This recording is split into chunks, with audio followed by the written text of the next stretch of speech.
සිදුකරුවන බ්‍රහ්ම දේවියන් වරක් ඉතා වැදගත යාගයක් පැවැත්වීමට තීරණය කළා. මේ යාගය ලෝකය යහපතටත් සියලු ජීවීන් සාමයෙන් හා සෞභාග්‍ය ජීවත්වීමට පැවැත්වුවක්. මේ යාගයට සහභාගීවීමට සියලු දෙවිවරුන්ට ඍෂිවරුන්ට ආරාධනා කළා.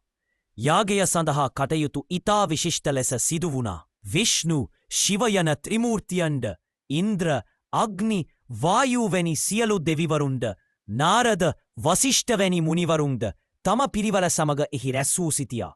යාගය ආරම්භ කිරීමට සියලු දෙනා සූදානම්ව සිටියා. එහි සිටි එක්ක දෙවිවියක් අහංකාරයෙන් මදක් උඩගු වී සිටියා. මේ යාගය කුමකටද? මේකෙන් ලොකුවට මොනවද කරන්න යන්නේ? කියා හිතින් මැසිවිලි නැගුවා. ඔහුගේ මේ සිතුවිල්ල කුඩා රලක් මෙන් පැතිරී යාගයේ පූජනීයත්වයට හානි කළා. හදිසියේම යාගකුණ්ඩයන නැගුණු දුම ඝන වී කළු පැහැයට හැරුණා. යාගගින්න නිවි ගියා. මන්ත්‍ර ශබ්ද අවුල් වුණා. යාගයට බාධා ඇතිවීමට පටන් ගත්තා. සියලු දෙවිවරුන් වික්ෂිප්තව බලා සිටියා. මොකද වුණේ? මොකද මේ බාධා? කියා එකිනෙකාගෙන් විමසුවා. බ්‍රහ්ම දේවියන් තම ඥානයෙන් විමර්ශනය කළා. එවිට මේ යාගයට ඝන දෙවියන් මුලින්ම වන්දනා නොකිරීම හේතුව බව ඔහු දැනගත්තා. මෙවීම ආරක්ෂා කිරීම විනාශ කිරීම වැනි ඕනෑම නව කාර්යයක් ආරම්භ කිරීමට පෙර බාධා ඉවත් කරන ඝන දෙවියන් මුලින්ම වන්දනා කළ යුතු බවට තිබූ නීතිය එහිදී උල්ලංඝනය වී තිබුණා.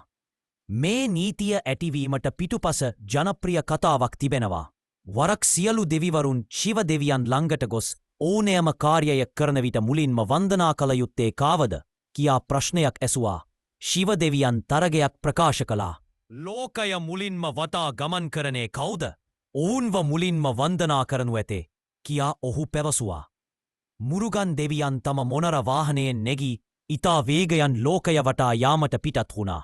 ඝන දෙවියන් මදක් සංසුන්ව කල්පනා කළා. ඔහුගේ වාහනය මියා ශරීරය මහතයි. ලෝකය වටා යාම ඔහුට කල නොහැකි දෙයක්. නමුත් ඔහු ඥානවන්තයි නේද? ඝන දෙවියන් තම මව සහ පියා වන ශිව දෙවියන් සහ පාර්වතී දේවිය ලෝකය ලෙසම සැලකුවා. ඔහු ශිව පාර්වතී වටා ගමන් කළා. පසුව ලෝකය වටා ගමන් කළා. මගේ මව සහ පියාමයි ලෝකය කියා පැවසුවා. ශිව දෙවියන් සහ පාර්වතී දේවිය ඝන දෙවියන්ගේ මේ ගෑන් කියා බුදුමයට පත් වුණා. එවිතා ශිව දෙවියන් ඔබ ගෑනිය වැඩිමලා. ඕනෑම කාරණයක් ආරම්භ කිරීමට පෙර ඔබව මුලින්ම වන්දනා කරන අයට කිසිදු බාධාවක් ඇති නොවනු ඇති. ඔබමයි විනයකන් එනම් තමාට ඉහලින් නායකයෙක් නැති තැනැත්තා බාධා ඉවත් කරන දෙවියන් කියා වරයක් ලබා දුනා.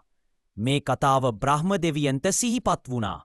ඔහු වහාම යාගය දිගටම කරගෙන යාමට පෙර ඝන දෙවියන්ව හදවතින්ම වන්දනා කළා.